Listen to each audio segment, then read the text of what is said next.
Welcome students. I am happy to meet you again in this class. In this class, I am going to explain to you the topic on social institutions. Understanding of social institutions is very important in sociological studies. Therefore, I am going to explain to you what we mean by social institutions.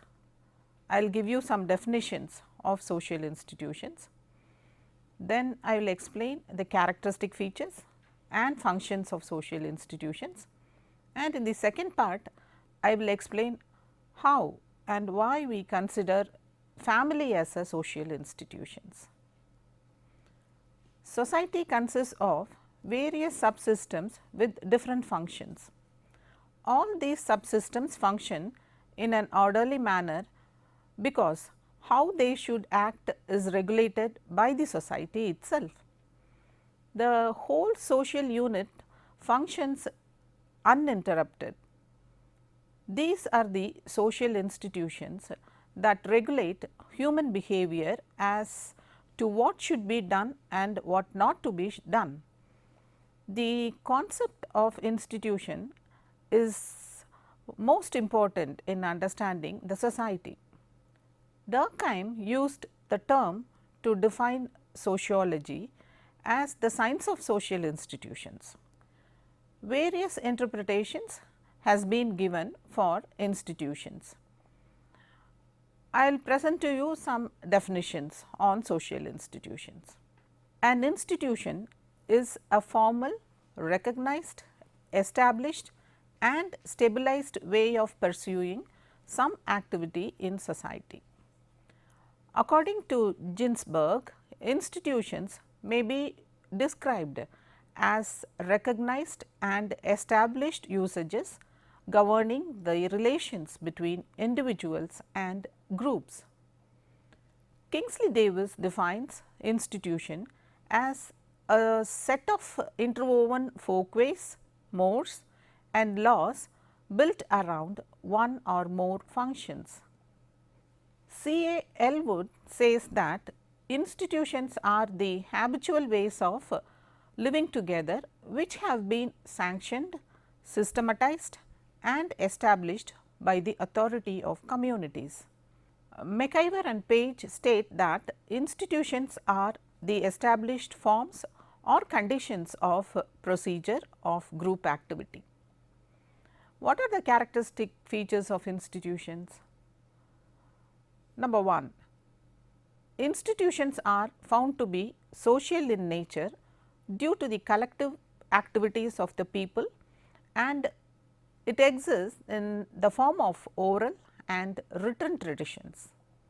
2, the basic institutions like family, religion, economy and political institutions exist in all societies, therefore, it is universal and interrelated in nature. 3, institutions have certain standardized procedures and norms to prescribe the ways of doing things, and it is found to be a means to satisfy human needs in an orderly manner. 4, institutions have their own symbols, for example, marriage ring or Mangal Sutra, star, moon or swastika. 5, institutions normally do not undergo sudden or rapid changes. Changes take place only when the circumstances demand it. Hence, institutions are relatively permanent. 6. Institutions are control mechanisms that preserve social order. Next, I will explain the functions of social institutions. There are many important functions of institution. The first one is institutions play significant role in the fulfillment of basic needs of the individuals by prescribing particular ways of behavior. Thereby, it is found to be an agent for controlling the social behavior of man. 2. Institutions assign roles and statuses to the individuals. 3. Institutions regulate the relationship between individuals and are responsible for unity and uniformity in the society. 4.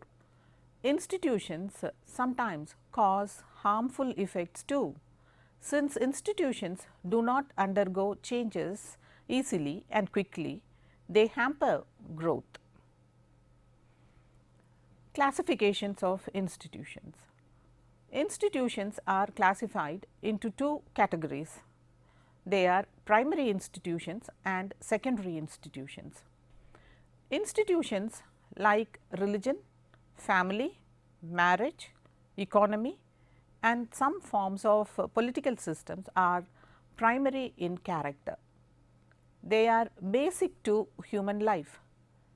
These institutions are found even in the primitive societies. The secondary institutions have emerged to satisfy the secondary needs of the people when the society grew and became complex. For example, law, legislation, education, old age homes and other such new institutions. They are introduced to the social life as man's interests are diversified. In sociology, social life is viewed in terms of 5 major areas of societal functioning. They are family, marriage, economy, education, religion and political systems. Each institution is built around a standardized solution to the primary area of human behavior. Now, I will explain how family acts as a social institution. Society needs some form of social arrangement to regulate sexual relations and to provide a place for child rearing and socialization. In this context, family is found to be a universal social institution. The term family has derived from the Roman word families, which means servant. Sociologically speaking, the family is the most important primary group in the society. It consists of 2 or more people who live together.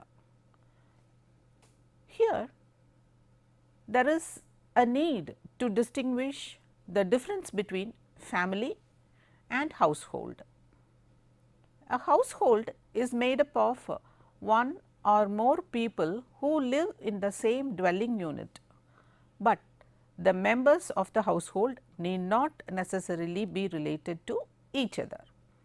Whereas, in family, the members are related by marriage, blood or adoption. A family is always a household, but every household is not necessarily a family. Some definitions of family.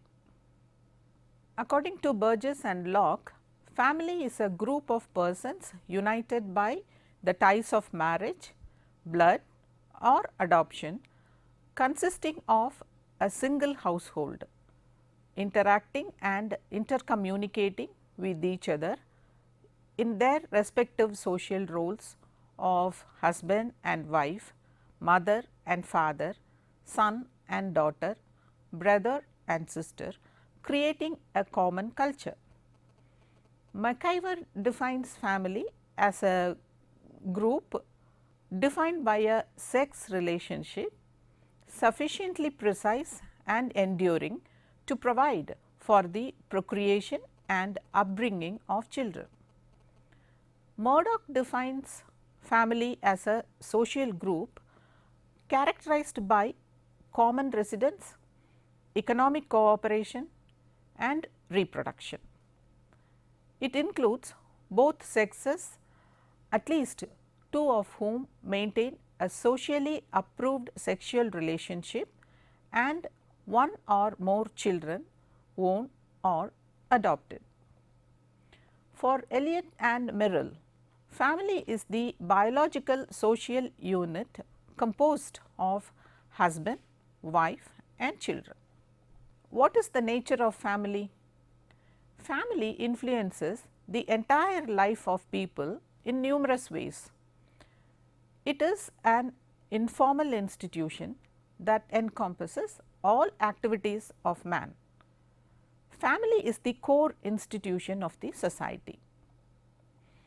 Firstly, family is universal in nature because it occupies the central position in the social structure. It is found to exist in all parts of the world. No society has ever existed without some form of family organization. Secondly, family is based on our impulses of mating, procreation, maternal devotion, fraternal love and parental care. It is a close knit group built upon emotions, sentiments of love, sympathy, affection, cooperation and friendship. Thirdly, family is the smallest social unit. Fourthly, the family exercises the most formative influence over its members. It shapes the personality and molds the character of the individuals. The fifth one, since family occupies the nucleus position in the social structure, the entire social structure is found to be built on family unit. The sixth one, the members of the family have certain responsibilities, duties and obligations in coordination with other individuals for the smooth functioning of the family. Seventh, the family is peculiarly guarded by social customs and legal regulations. Society has made an arrangement to safeguard and regulate the behavior of the individuals through family. And lastly, the family is permanent in nature. The family as an institution is permanent and universal. What are the functions of family? The family as a social institution performs several functions. Various scholars have categorized the functions of family. Kingsley Davis has categorized the functions of family in 4 divisions. These are reproduction, maintenance, placement and socialization. Ogburn and Nimkoff have mentioned 6 major functions of family as follows: affectional, economic, recreational, protective, religious and educational. McIver classifies the functions of family into 2 categories: essential and non-essential functions. According to him, the essential functions include the stable satisfaction of sex needs, production and rearing of children and provision of home. Under the non-essential functions, He listed out religious, educational, economic, health and recreation. As the most basic institution, family is the place where we learn all the norms for the functioning of the larger society. Most of us spend our life well secured only within a family. Good or bad, sickness or health, physical or psychological, all needs are provided within family. All the life events like birth, marriage and death take place in family. The structure of family might vary from society to society, but the functions it performs are the same. The next part, we are going to study different forms of family. There are different types of families existing in society on the basis of the nature of relationship.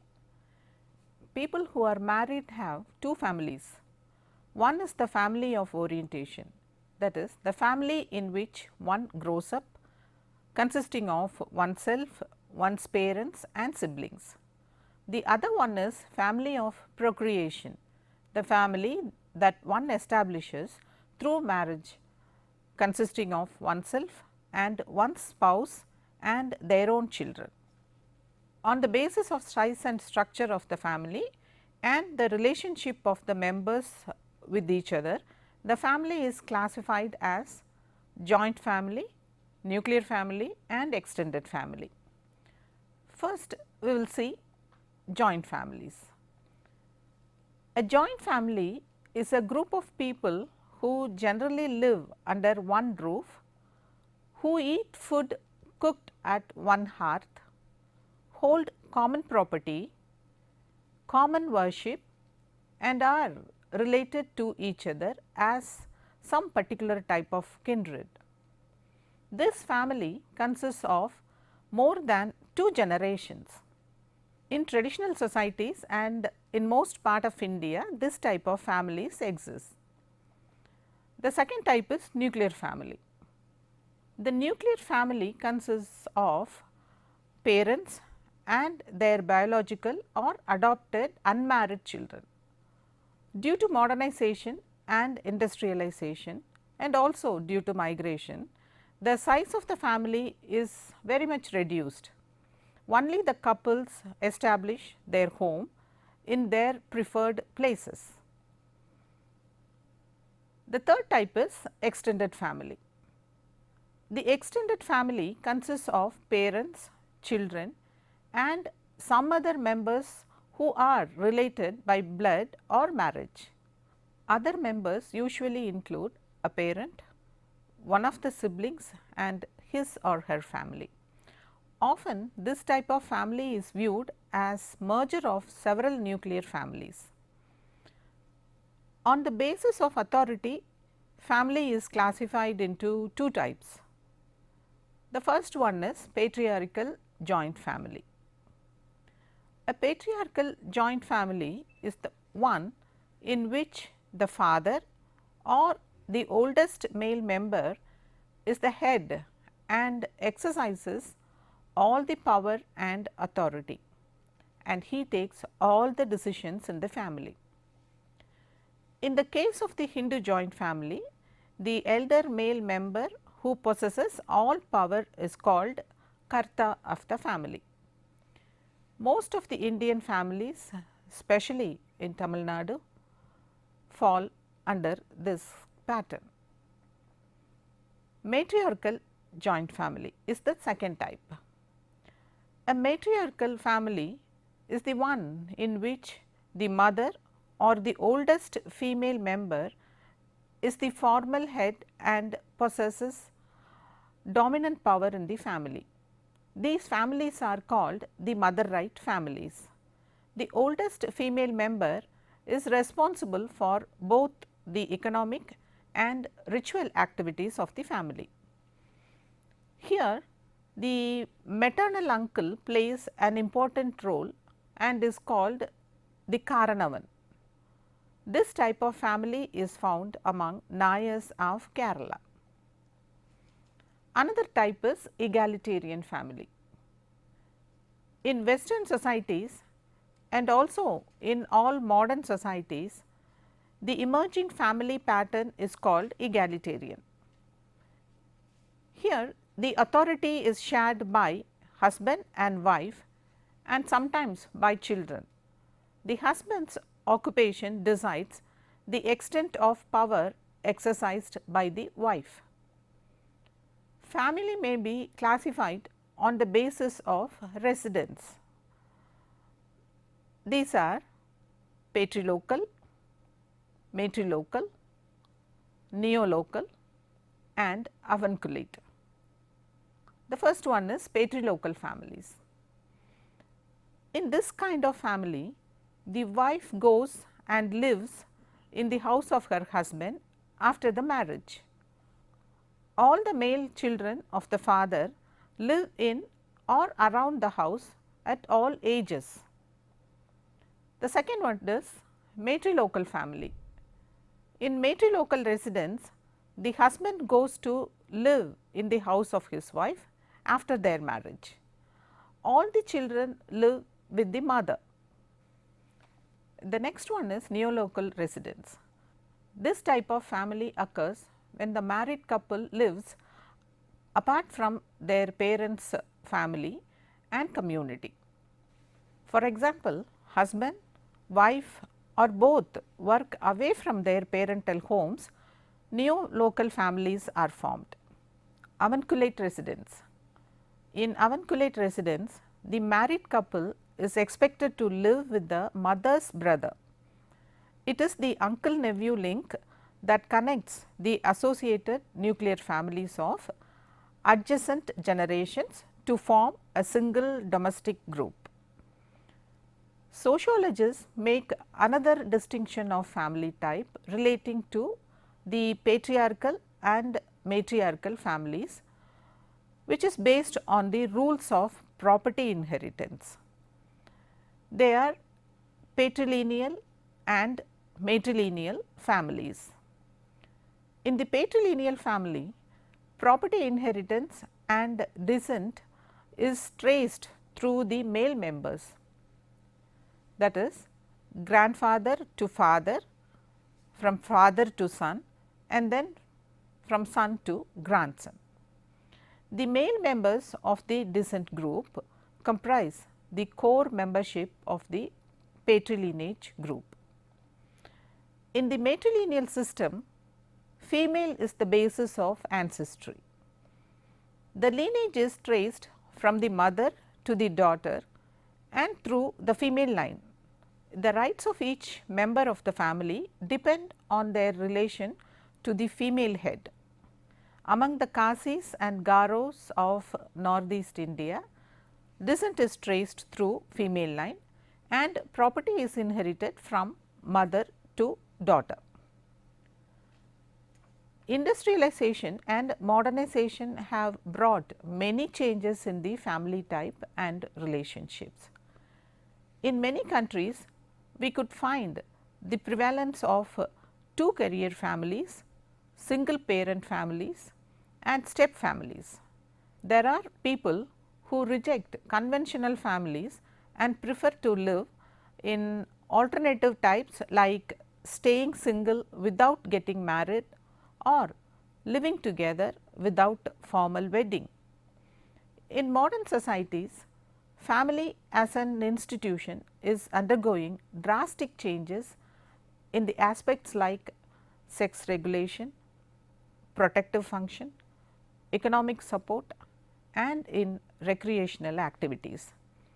But in developing countries, although there are changes, family still survives as a basic institution. Well students, in this class on social institutions, I explained to you what we mean by institution. Then I gave you some definitions of institutions, their characteristic features and functions. In the second part, I elaborated family as a form of social institution. but I explained all these types in brief. These types of families will be elaborated in future. Let me put some questions to you. Bring out the features and importance of institutions in society. The second question, what are the features of patrilineal and matrilineal joint families? Third question, explain various types of residence.